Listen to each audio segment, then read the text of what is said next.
फेफड़ों की बीमारियों का जोखिम दुनिया भर में बढ़ता जा रहा है।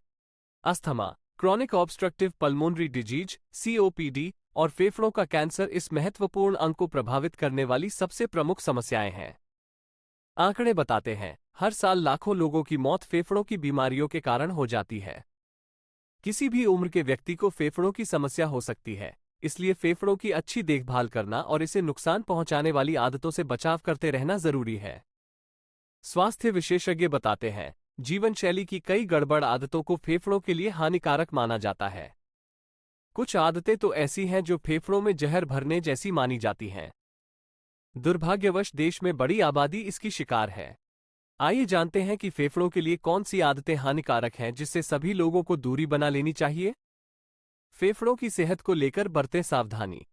स्वास्थ्य विशेषज्ञ बताते हैं, हमारे फेफड़े एक जटिल प्रणाली का हिस्सा है जो ऑक्सीजन लाने और कार्बन डाइऑक्साइड बाहर निकालने के लिए हर दिन हजारों बार फैलते और सिकुड़ते हैं।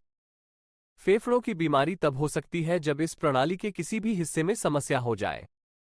फेफड़े की बीमारियां दुनिया भर में तेजी से बढ़ती जा रही हैं। धूम्रपान, संक्रमण और प्रदूषण जैसे कई पर्यावरणीय कारक फेफड़ों को क्षति पहुंचा सकते हैं। बच्चों से लेकर बुजुर्गों तक सभी को इस अंग को स्वस्थ रखने के लिए निरंतर प्रयास करते रहना चाहिए।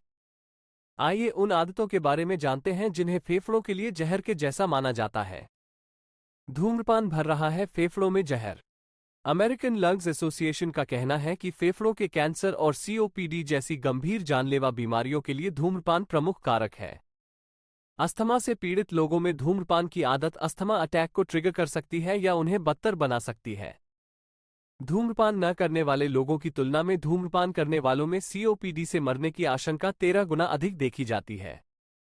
सिगरेट आपके फेफड़े के ऊतकों को प्रभावित करते हैं, जिससे फेफड़ों की सामान्य कार्यप्रणाली बाधित हो जाती है। सिगरेट के हर कश में 7000 से ज्यादा रसायन होते हैं, जिसमें कार्बन मोनोऑक्साइड भी शामिल है। लंबे समय तक इन रसायनों के संपर्क के कारण फेफड़े गंभीर रोगों का शिकार होते जाते हैं। प्रदूषकों से रहें सावधान। धूम्रपान की ही तरह प्रदूषण वाली जगहों पर रहना भी सेहत के लिए खतरनाक माना जाता है। इंडोर और आउटडोर प्रदूषक फेफड़ों की बीमारी का कारण बन सकते हैं।